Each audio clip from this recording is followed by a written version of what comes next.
Let's watch the live from Andhra Pradesh. Speaking Deputy CM Pawan Kalyan. కనీసం ఒక పావంతు కూడా ఉన్న దేశం ఉంది, కానీ దాని నుంచి మనం దేశం ఎంత ఇంపోర్ట్ చేసుకుంటాం. మనం 3.8 టైమ్స్ ఎక్కువ డెన్మార్క్ వైశాల్యం కంటే కూడా. సో మేము కోరుకుంటుంది పంచాయతీ వ్యవస్థలు మేము చేయదలుచుకుంది ఏంటంటే, ప్రతి పంచాయతీలో 5 నుంచి 15 ఎకరాలు పంచాయతీ భూమి ఉంటుంది. ఆ భూమిలో మనకు కావాల్సిన కలపని మన సోషల్ ఫారెస్ట్రీ పెంచి దాని మీద దాన్ని వెల్త్ క్రియేషన్ జరగాలి త్రూ ఫారెస్ట్. దానికి కనుక ఒక ప్రాపర్టీ ఇంటర్నేషనల్ లేబులింగ్ ఒకటి వేయించి ఒక స్టాంప్ ఒక ఐఎస్ఐ మార్క్ లాంటిది ఒకటి వేయిస్తే దానికి విలువ చాలా ఉంటుంది అని చెప్పి చాలా మంది తెలియజేశారు. అది కూడా ఇంక్లూడ్ చేస్తూ ఉన్నాం. సో ప్రతి ఈ నరేగా ఫండ్స్ మొత్తం ఒక 87 పనులకి దీన్ని అప్లై చేస్తూ ఉన్నాం. ముఖ్యంగా ఫారెస్ట్ ట్రెంచెస్ తవ్వటం, అలాగే కొన్నిసారి మూగజీవాలు అడవుల నుంచి బయటకు వచ్చేస్తుంటే నీటి సౌకర్యాలు లేక, అలాగే లోపల అడవుల్లో కూడా ఈ వాటర్ ట్రెంచెస్ తవ్వి ఊటబావులు లాంటివి క్రియేట్ చేసి వాటికి వాటర్ సోర్స్ క్రియేట్ చేయడం కూడా నరేగా పనుల్లో ఒకటి కీలకమైంది.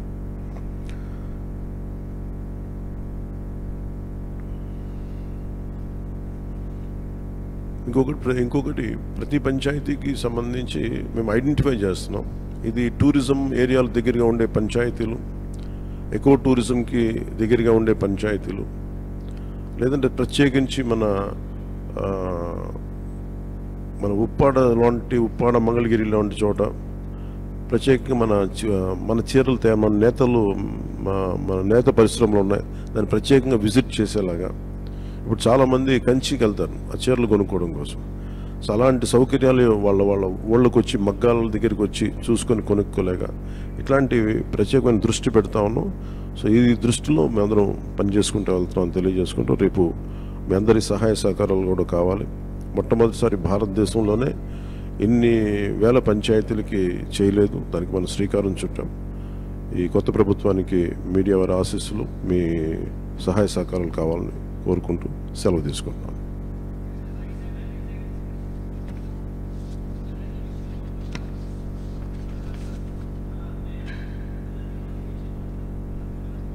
మళ్ళీ చెప్పండి సార్, మళ్ళీ చెప్పండి.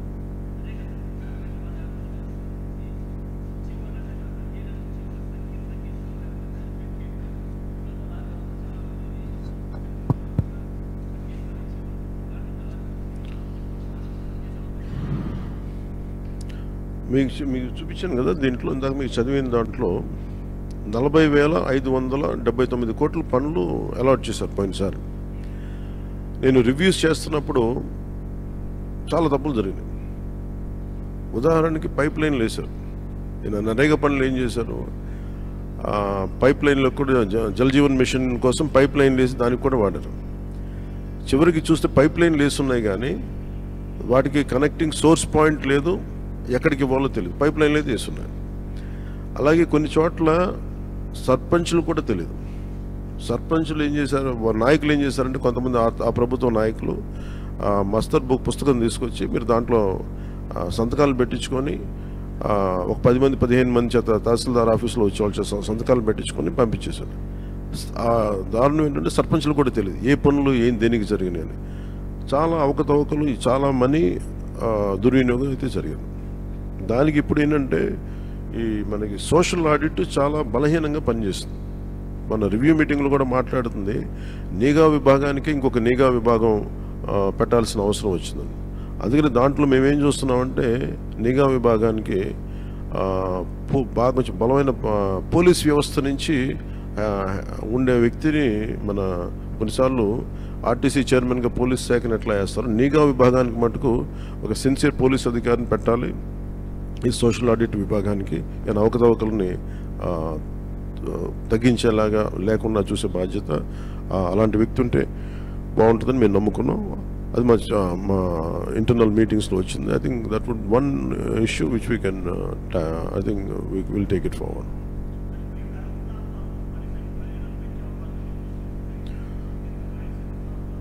ఖచ్చితంగా ఉందండి. అది ఆ రోజు పరిస్థితులను బట్టి, ఎందుకంటే ఇది కేంద్ర ప్రభుత్వం తీసుకున్న గ్రేటెస్ట్ స్కీమ్స్. ఇది మనకి ఇవ్వడానికి కొన్ని చోట్ల 150 దినాలు కూడా ఇచ్చిన సందర్భాలు ఉన్నాయి. సో మనకు అవసరమైతే అది ఆ పరిస్థితులను బట్టి కరువు ప్రాంతాలు ఉన్న చోట పెంచే స్థాయి ఉంటుంది తప్ప ఇదే పరిమితం కాదు. అది కూడా డబ్బులు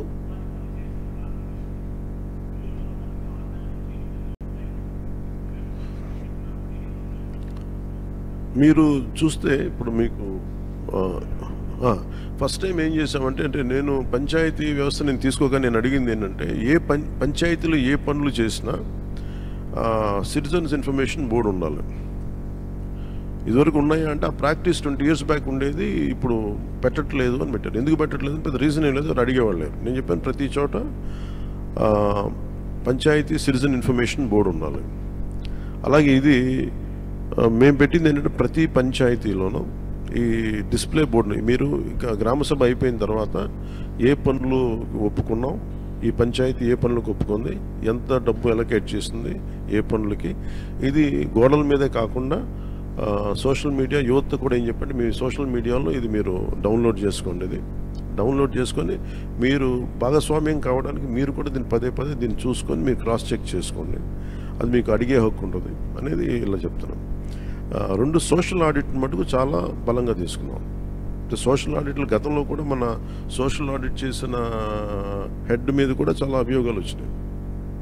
ఆయనతో మాట్లాడాను, ఆయనతో అభియోగాలు వచ్చినాయి. అందువల్ల ఆయన రిజైన్ చేయించేసాం. రకరకాల అభియోగాలు వచ్చినాయి. అంటే కొన్ని చోట్ల సోషల్ ఆడిట్లో ఏముందంటే పాపం సిన్సియర్గా పనిచేసే వాళ్ళని కూడా బెదిరించి వాళ్ళు చేయించకుండా చేయటం, కొంతమంది ఏమో పనులు చేయని వాళ్ళని చేత ఇట్లాగా అసలు కథలు చదివే కొద్దీ కొన్ని టీవీ సీరియల్గా పుంకాలుగా వస్తూ ఉంటాయి. అందుకనే we have a good team of panchayat officials.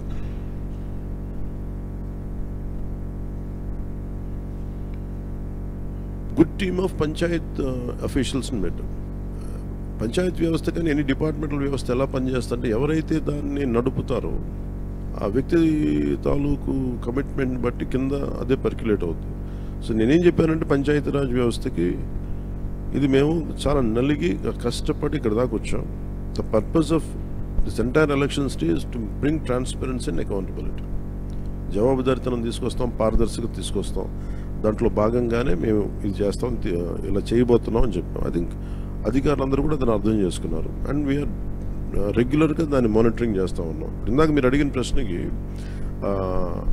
6 నెలలు మనకి మన్రేగా పనులకి డబ్బులు ఇవ్వలేదు గత అంటే మేము రాగానే వచ్చిన 2 నెలల్లోపే 2,000 కోట్లు ఆగస్టు 8కి 2,000 కోట్ల రూపాయలు విడుదల చేసామండి. అలాగే మెటీరియల్ కాంపోనెంట్ గ్రాంట్ కూడా వచ్చింది, అది కూడా ఇచ్చేస్తాం. అంటే ఇదేముందంటే కేంద్రం ఎవరు వచ్చిన బ్యాంక్స్ కానీ లోన్స్ వాళ్ళు ఒకటే అడుగుతుంది ఏంటంటే మీరు పేమెంట్ చేస్తారు, మీరు నిలబడతారు అంటే మాకు it's all about trust issues. ఇవన్నీ వచ్చిన డబ్బులు మీరు దుర్వినియోగం చేసి అటు వెళ్ళిపోతాయి అంటే మాకు భయం ఉండదు. చాలా పథకాలు గ్రాంట్ కాస్త రీఇంబర్స్మెంట్ అయిపోయింది. సో రీఇంబర్స్మెంట్ నుంచి తిరిగి దీన్ని గ్రాంట్కి తీసుకెళ్లాల్సిన పరిస్థితి. ఆ ట్రస్ట్లో భాగంగానే we have to create a social trust, means trust between lender and lendee.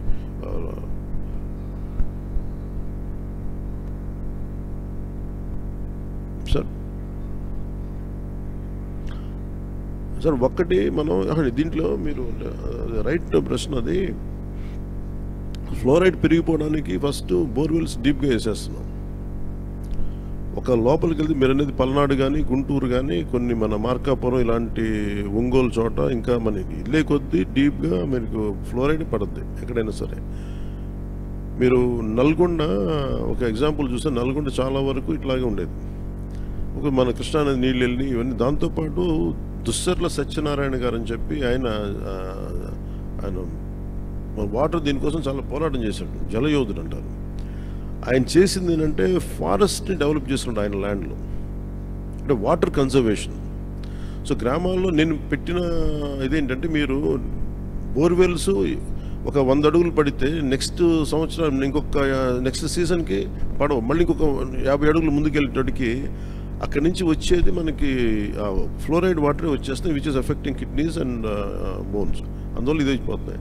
So నేను ప్రత్యేకించి పెట్టింది ఏంటంటే వాటర్ కన్జర్వేషన్ మీద చాలా ఎక్కువ ఫోకస్ పెట్టమని చెప్పి, అంటే తక్కువ వాటర్ కన్జర్వేషన్ కనుక చేయగలిగితే తక్కువ మనకి లోతులోనే నీళ్లు దొరికేలాగా, అండ్ బోర్స్ని ఎప్పటికప్పుడు రీఛార్జ్ చేసుకునేలాగా. రీఛార్జ్ పాయింట్స్ దాదాపు వాళ్ళు ఏమంటారంటే రీఛార్జ్ పాయింట్స్ బోర్లు తవ్వారు కానీ రీఛార్జ్ పాయింట్స్ తవ్వలేదని చెప్పారు. దాని మీద అంత దృష్టి పెట్టలేదు మేము అని చెప్పి అదొకటి దృష్టిలో పెట్టమని చెప్పాం. అంటే మేజర్లీ మనకి ఈ నదుల దగ్గర నుంచి వీటిని పైప్ లైన్లు వేసే ముందు మనకు దొరకగలిగేది అవి, వీటిని ఫిల్టరింగ్ చేసే నీళ్లు కానీ లేదంటే కొన్నిసార్లు అక్కడ ఆర్ఓ ప్లాంట్స్ ఏదైనా పెట్టాలి, ఇవి కూడా దృష్టిలో ఉన్నాయి కొన్ని ప్రత్యేకించి ఉన్న చోట. ఇప్పుడు ఏం చేస్తున్నామంటే మనం పల్స్ సర్వే అని ఒకటి చేస్తున్నాం. మేము కూడా అనుకుంది చాలా ఒకే రోజున సర్వే చేయాలి, ఆల్మోస్ట్ ఒక 16 ప్రమాణాల మీద 18 ప్రమాణాల మీద చేస్తున్నాం. అదంటే ఎన్ని లక్షల ఇళ్ళు ఉన్నాయి, ఎన్ని వాటికి నీళ్ళు ఉన్నాయి, వస్తే ఒక్కొక్క ట్యాప్ ఉంటే ఎన్ని గంటల నీళ్ళు వస్తున్నాయి, ఎంత మోస్తారు వస్తున్నాయి నీళ్ళు, దాని సోర్స్ పాయింట్ ఏంటని చెప్పి మొత్తం ఒక 16 ప్రమాణాలతోటి సర్వే చేస్తున్నాం. ఇప్పుడు జరిగింది దాదాపు 22 లక్షలకి ఇళ్ళకి అయింది, అవుట్ ఆఫ్ 96 94 lakhsకు. ఈ సర్వే మొన్న ఆపాము, దీనివల్ల మళ్ళీ కంటిన్యూ చేస్తాం. ఇవన్నీ జరిగితే మాకు ఏం జరుగుతుందంటే మీరు అన్నట్టుగా ఎక్కడ ఫ్లోరైడ్ నీళ్ళు ఉన్నాయి, ఎక్కడ నీటి సౌకర్యం బాగాలేదు, అక్కడ ప్రత్యేకంగా ఏం చేయాలనేది department will take an action అన్నమాట.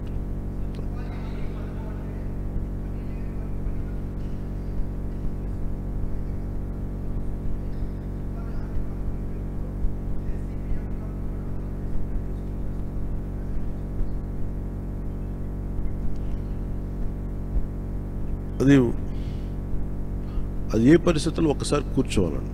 అంటే దాని మీద మరి ఏ పరిస్థితుల్లో చేశారో అది ఒకసారి ఏమవుతుందంటే కొన్ని వ్యక్తిగత పనులు కూడా వాడచ్చు. మేబీ వర్క్ కాంపోనెంట్ ఉపాధి హామీ పథకాన్ని తీసుకొని వాళ్ళు ప్రైవేట్ వ్యక్తులు అది పెట్టుకున్నారు లేదు ఒకసారి విచారించగా దాని మీద స్పందించారు. అది చూస్తాం, విల్ కన్సిడర్ దట్ పార్ట్.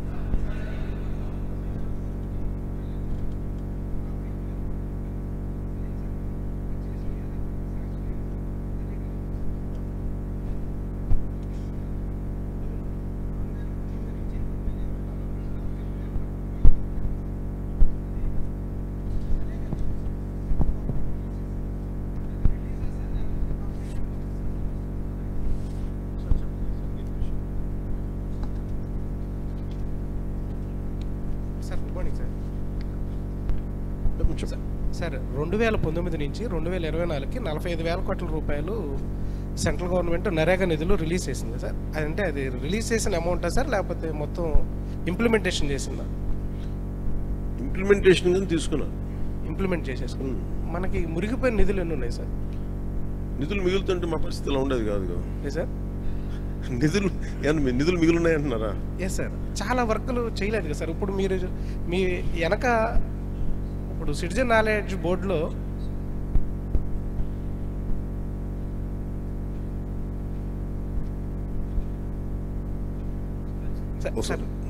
చెప్పండి సార్ 2019 నుంచి 2024 దాకా మొత్తం 45,000 కోట్ల రూపాయలు నిధులు మంజూరు అయినాయా సార్, లేకపోతే మనం యూటిలైజేషన్ చేసాం? వాటిలో చేసాం. అసలు మంజూరైన నిధులు ఎన్ని సార్? మంజూరైన యూటిలైజ్ చేశారు అంటే ఏం లేదు సార్, ఇప్పుడు మనకి ఇయర్లీ ప్లానింగ్ ఉంటుంది కదా సార్. ఇప్పుడు 60,000 కోట్లు 70,000 కోట్లు అని చెప్పేసి మనకు నరేగా నిధులు మన స్టేట్కి ఉంటుంది కదా సార్. ఇప్పుడు దీంట్లో ఏంటంటే మనకు 45,000 కోట్ల వరకు మనకు పనులు జరిగినాయి సార్. అంతే సార్ మీరు చెప్పారు. అంటే మనకి రిలీజ్ చేసిన వాటిలో కూడా ఇంకా మన సెంట్రల్ మినిస్టర్ పెమ్మసాని గారు చెప్పినప్పుడు ఏంటంటే మనకి ఇంకా 3,000 కోట్ల రూపాయల దాకా నిధులు వీళ్ళు యూటిలైజేషన్ చేయలేదు, దీనివల్ల మనం చాలా పనులు కూడా చేసుకోలేకపోయామని చెప్పేసి చెప్పారు. అలా అయితే మీకు కొన్ని వేల కోట్లు ఉన్నాయి ఎంటైర్ స్టేట్లో. అలా అయితే మీరు పంచాయతీకి చాలా వేల కోట్లు ఉన్నాయి. వీళ్ళు మ్యాచింగ్ గ్రాంట్ ఇవ్వకపోవడం వల్ల అదొక సపరేట్ టాపిక్. మీకు నిధులు ఎట్లా వాడలేదు అనేది మీకు నేను ఆ ఇన్ఫర్మేషన్తో రాలేదు, కానీ still we are doing a white paper. అదేంటంటే మేము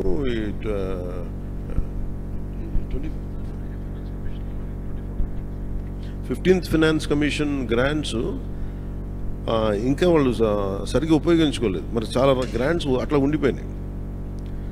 ఎందుకంటే వీళ్ళు మ్యాచింగ్ గ్రాంట్ ఇవ్వకపోవడం.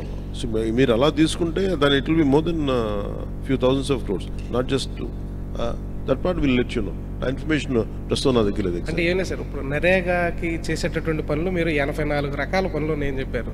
గత గవర్నమెంట్లో ఒక 7-8 పనులు కూడా దాంట్లో ఒక నాడు నేడు కింద తప్పితే ఇంకెక్కడా కూడా ఫోకస్ చేసింది లేదు. ఎక్కడ కూడా నాడు నేడు తప్పితే ఇంకా మిగతా ఏ పనులు కూడా, ఇప్పుడు మీరు సిటిజన్ బోర్డు పెట్టారు కదా సార్, వాళ్ళు ఒక చెప్పాను కదా, ఏ పనులు చేశారో ఎవరికి చెప్పలే. మేజర్ 2 ఇష్యూస్ అక్కడ. 2 కరోనా పీరియడ్స్లో అది ఇష్టారాజ్యంగా వాడుకున్నారు.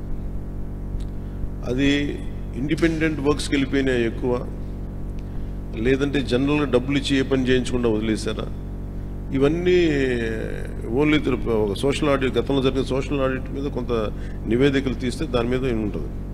బట్ ఫ్యాక్ట్ ఏంటంటే గ్రాంటెడ్ మనీ ఏ డబ్బు అయితే వచ్చిందో ఆ డబ్బుకు తగ్గ సత్ఫలితాలు అయితే చేయలేదు, రాలేదు. అదైతే జరిగింది. అది ఎంత స్థాయిలో జరిగింది, ఏ స్థాయిలో జరిగింది అనేది మేము సోషల్ ఆడిట్ ద్వారా చేయమని చెప్పాము. సార్ ఫార్మా ఇష్యూ మీద, అది వైజాగ్ ఫార్మా ప్రమాదం మీద నిన్న రివ్యూ కూడా చేశారు కదా సార్. నిన్న వైజాగ్ ఫార్మా ప్రమాదం మీద రివ్యూ కూడా చేశారు. దాంట్లో యాజమాన్య వాళ్ళ నిర్లక్ష్యం ఉందని కూడా చెప్పారు సార్. దానికి సంబంధించి మీ రెస్పాన్స్ అంటే ఇది నిన్న జరిగిన అనకాపల్లి జిల్లా అచ్యుతాపురం ఫార్మాసిస్లో జరిగింది. చాలా బాధ కలిగింది. చాలా ఇది రిపీటెడ్గా మొన్న ఒక 3 వీక్స్ బ్యాక్ కూడా ఒక జరిగింది. 1-2 చనిపోయారు. నేను ఎప్పటికప్పుడు అడుగుతూ ఉన్నాను, ఇది పొల్యూషన్ కంట్రోల్ బోర్డు కింద రాదు. అంటే ఎన్ని ప్రమాదాలు మీకు అందరికీ తెలిసిందే. పొల్యూషన్ అంటే పొల్యూషన్ ఎమిషన్స్ ఉన్నాయా లేదా చెక్ చేయడమే తప్ప, ప్రమాణాలు చెక్ చేయడం తప్ప, ఈ సేఫ్టీ నామ్స్ కానీ ఇవన్నీ ఈ మనకి director of factories, labour, fire department, అలాగే కేంద్ర ప్రభుత్వ ఆధ్వర్యంలో ఉండే petrol and explosive safety organisation పర్యవేక్షిస్తాయి. ప్రత్యేకించి ఈ essential advance science private limited, ఇది 2 నేను మాట్లాడితే నేను వాళ్ళకి తెలియజేసింది ఏంటంటే, 2 ఓనర్స్ ఉన్నారు, ఒకళ్ళు హైదరాబాద్లో ఉన్నారు, అండ్ ఇప్పుడున్న అతనికి మాకు సంబంధం లేదని చెప్పి ఒక కమ్యూనికేషన్ గ్యాప్, వాళ్ళిద్దరి మధ్య గొడవ ఉంది. దానివల్ల ఆ సేఫ్టీ నార్మ్స్ తీసుకోవడానికి బాధ్యత లేని నాయకులు అంటే లీడర్షిప్ ఉండటం వల్ల, ఓనర్షిప్ ఉండటం వల్ల వాళ్ళందరూ ఇలాగ చేశారు. అందుకని ఈ ఒక ఫ్లోర్ నుంచి ఇంకో ఫ్లోర్కి వెళ్ళే దాంట్లో అయితే ఇంకా నాకు తెలిసి వాళ్ళు అంటూ 2nd ఫ్లోర్ నుంచి గ్రౌండ్ ఫ్లోర్కి వచ్చే సాల్వెంట్ ఫస్ట్ ఫ్లోర్లో కొంచెం లీక్ అయ్యి ఆ కరెంటు బోర్డ్స్ ఉంటే వాటికి అయ్యి వేపర్లాగా ఏర్పడి పేలిపోయింది. దాదాపు ప్రమాదంలోనే ఒక 7-8 మంది చనిపోయారు. చాలా దారుణంగా ఉంది, గుర్తుపట్టలేని పరిస్థితులు అని చెప్పాను. నేను ప్రాబ్లం ఏమవుతుందంటే, నేను సేఫ్టీ ఆడిట్ చేయమని వచ్చిన రోజు నుంచి నేను అందరిని అడుగుతా ఉన్నాను. ఒక ఇష్యూ ఏముందంటే, సేఫ్టీ ఆడిట్ అంటే ఈ యజమానులు భయపడిపోయే స్థాయికి వెళ్ళిపోయారు. వాళ్ళని కొంత ఎడ్యుకేట్ చేయాల్సిన అవసరం. ఇప్పుడు ఎనీ టైం సేఫ్టీ ఆడిట్ అనగానే మా పరిశ్రమలు మూసేస్తారా, లేదంటే ఏం జరుగుతాయి, ఎలాంటి రిపోర్ట్స్ ఉంటాయంటే, there are lot of gaps in safety ఇష్యూస్లో చాలా గ్యాప్స్ ఉన్నాయి. సో అందుకని నేనేం చెప్పానంటే, ఇండిపెండెంట్గా పిలవండి. నేను ఆల్రెడీ ఒక రౌండ్ ఆఫ్ మీటింగ్స్ నేను పారిశ్రామికవేత్తలతో చేశాను, ఎస్పెషల్లీ వైజాగ్ ఏరియాలో.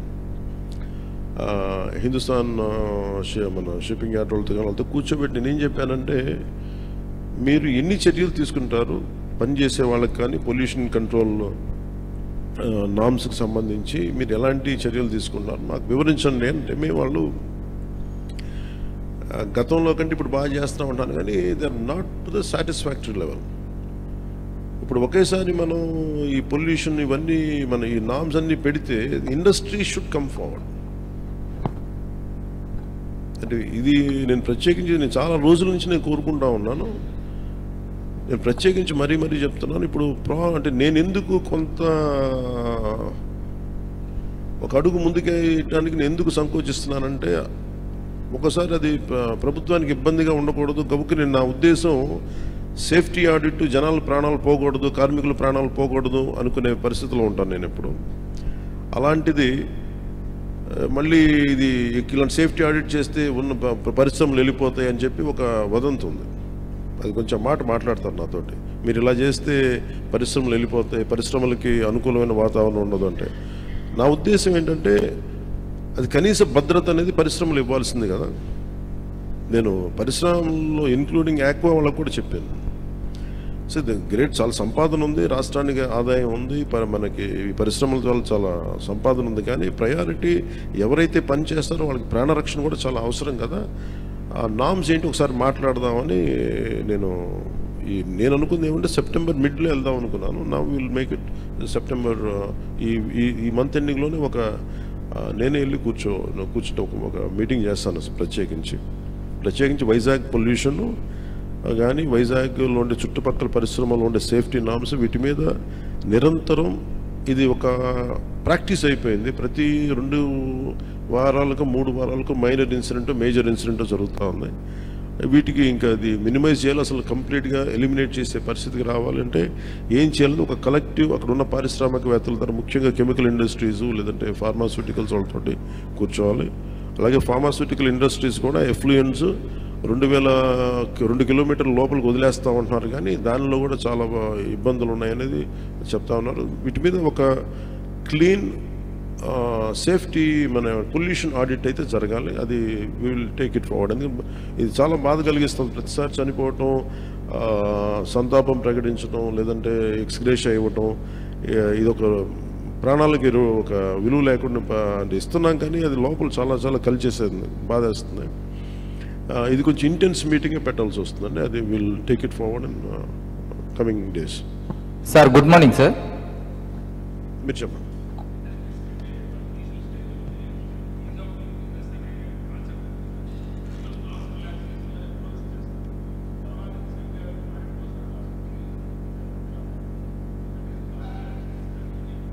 ఇది నేను రాగానే అదే అడిగేదాన్ని. ఇదివరకు అంటే ఈజ్ ఆఫ్ ఇప్పుడు మన ఆర్థిక సంస్కరణలో భాగంగానే is of doing business is the major cause for it.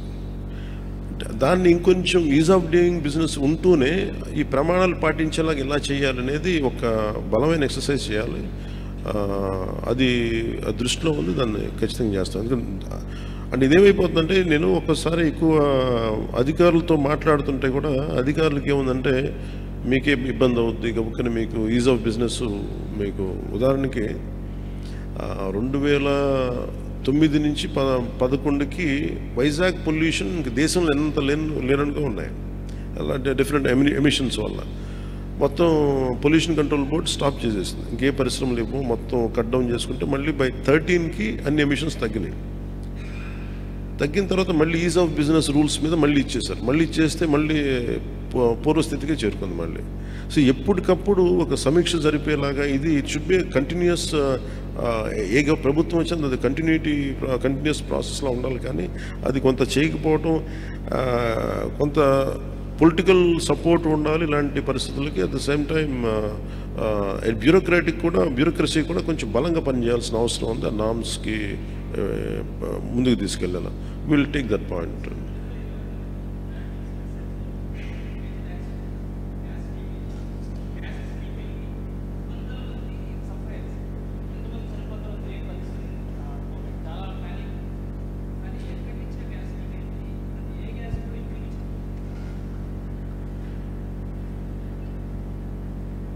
Brandings మొన్న కూడా జరిగింది.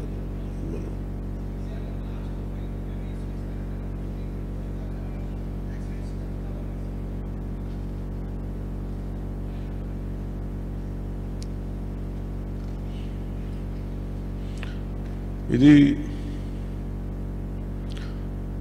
We are very clear about environmental. అంటే ఇదేంటంటే మనం సమిష్టిగా అందరం ఆలోచించాల్సింది,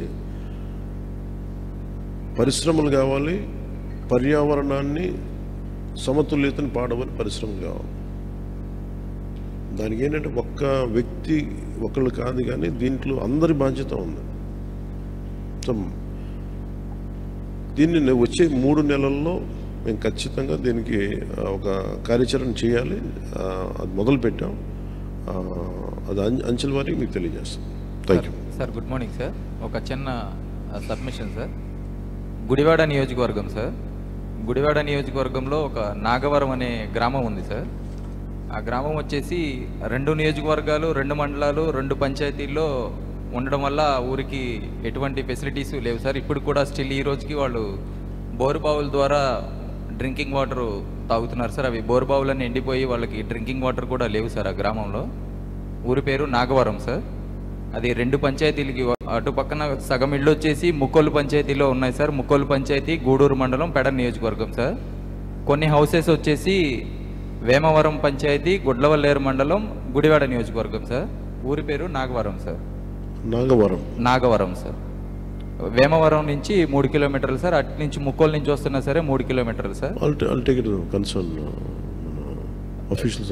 స్టిల్ దానికి రోడ్డులు కూడా లేవు. రోడ్డులు అడుగుతుంటే అది మా పంచాయతీ కాదు, అవతల నుంచి చూసుకోవాలి, మీ ఊరు అటు వస్తుంది అంటారు. వాళ్ళని అడిగితేనేమో వీటి చూసుకోవాలి ఈ పంచాయతీ అంటారు సార్. ఆ ఊరు 2 పంచాయతీలు, 2 నియోజకవర్గాలు, 2 మండలాల మధ్య నలిగిపోతుంది సార్. స్టిల్ ఈ రోజుకి రోడ్డులు, డ్రింకింగ్ వాటర్ ఫెసిలిటీ లేదు sir. Thank you sir. Thank you sir.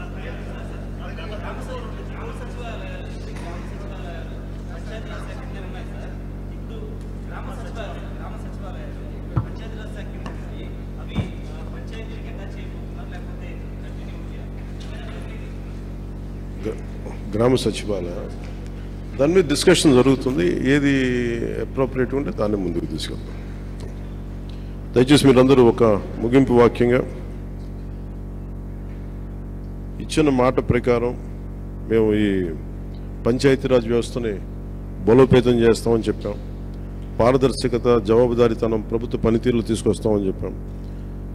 ఈ 13,326 పంచాయతీల్లో 4,500 కోట్ల రూపాయల నిధులతో 87 రకాల పనులతో గ్రామాభివృద్ధి చెందేలా 9 కోట్ల పని దినాలతో 54 లక్షల కుటుంబాలకు ఉపాధి కల్పించేలా మహాత్మా గాంధీ జాతీయ ఉపాధి హామీ పథకం ఒకే రోజున గ్రామ సభలు ఏర్పాటు చేస్తున్నాం.